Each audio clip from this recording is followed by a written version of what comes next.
On täällä yliopiston rannassa ihan nättiä.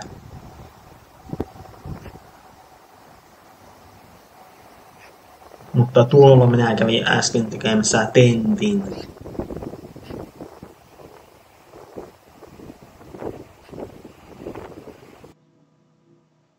Viime viikolla kävin tekemässä 2 yliopistotentin.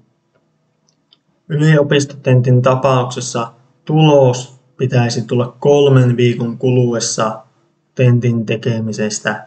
Eli tässä tapauksessa noin syyskuun puolivälissä tiedän, että sainko tentin läpi vai tuliko hylätty.